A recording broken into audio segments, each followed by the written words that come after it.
Good afternoon, everyone. This is Christian. Today is Friday, April the 15th, 2016. We're looking at the Russell 2000 Small Cap Index today. And this I'll be looking at because I'm looking at it as a canary in a coal mine, so to speak, for the U.S. market. So I wanted to show you this chart. And again, this is going to be the Russell 2000 Small Cap Index, but it's a 21-year chart. And what we have here is, because of so much time, we've not put candlestick formations, just going to be showing the line chart, right? This jaggedy line right here, okay? And this is weekly data, all right? So looking at a long-term chart here. And then you've got this dotted blue line right here, right? Okay, that's your 50-period moving average. And then the gray area here, the gray shaded area, is going to be your 200-period moving average. And whenever you fall below that gray shaded area, you are in a bear market, right? And so that's an important element there. In most cases, it doesn't happen that way every single time. Sometimes you'll come down and you'll hit it and then bounce off of it, okay? Or even dip into it and then bounce off of it, kind of thing. But typically, whenever you're down in that trading area, you're in the bear market territory, okay? So that's the main thing to draw your attention to. We've talked about this in the past and shown you various different charts, looking at it from different perspectives. The main thing I want to show you right now is that the Russell 2000 is, of course, in a very precarious situation. And we look at this different ways, we're going to find the same thing. Starting off, whenever you're in a bull market, you're going to have price activity, right? It's going to be above the dotted blue line, right? This 50-period moving average. So whenever you're in that situation, you are in a bullish market. Your price is above the 50-period moving average, okay? You'll see that here. Every time you pull back to it, it's a good entry opportunity. Again, again, and again, right? Until you finally get a close below that. You start actually moving below it. Now, not a small little amount, but a substantial amount, right? Usually what I do is I see this little pullback like this, and I won't think anything of it if we're in this area here, but I will look at the previous low point and then draw myself a little line and say, okay, you take that out, and I'm going to be done with this from the bullish perspective. So once that happens, then you stay bearish, and you stay that way until it shifts back in the other direction, okay? Once you get that move substantially in the other direction, pull back, start finding support at 50 period, you can go long again. That's basically how that works. Looking at the current situation, you can see that we have been in a bullish uptrend for a while here, and then we fell below it, okay? Closed down here. Found resistance at it, and then we took out the low, okay?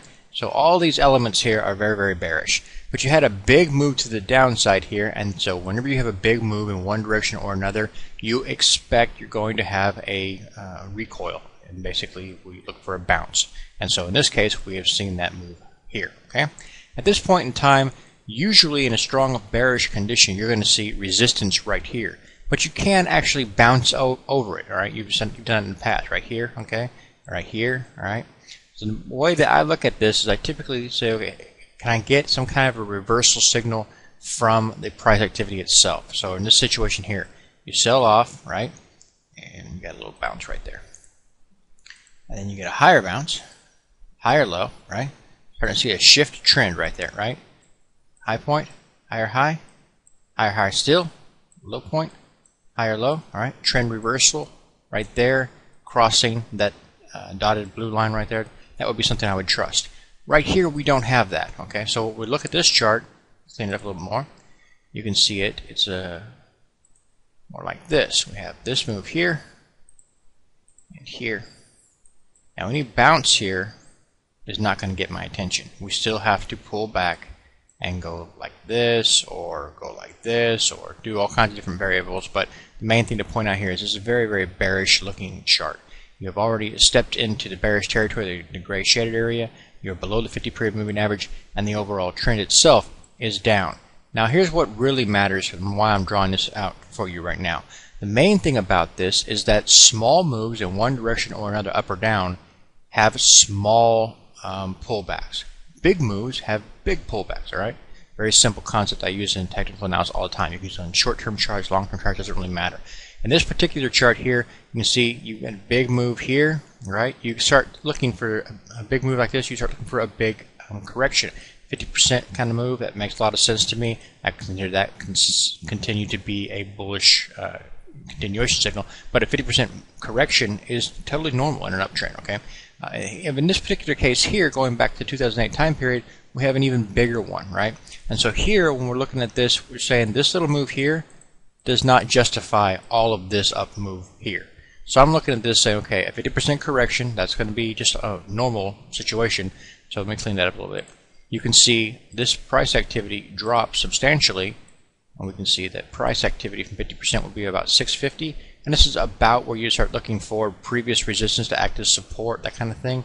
So there's nothing abnormal about a pullback to this level. Okay, if you take this out, you break down here, you're going to fall to the next support line. Well, that's going to be in about this range right here. Okay, so this right here is going to be much, much lower. That's why I'm bringing this chart to your attention.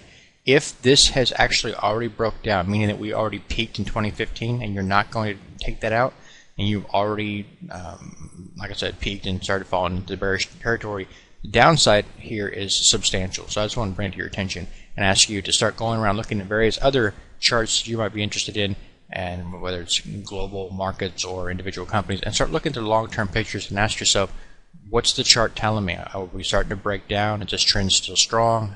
You know, there's different charts out there showing different things, but most of them are in the bearish perspective right now, or at least flashing warning signs that you could fall into a bearish perspective. Just want to share it with you. God bless, take care, and I'll see you again in the next one.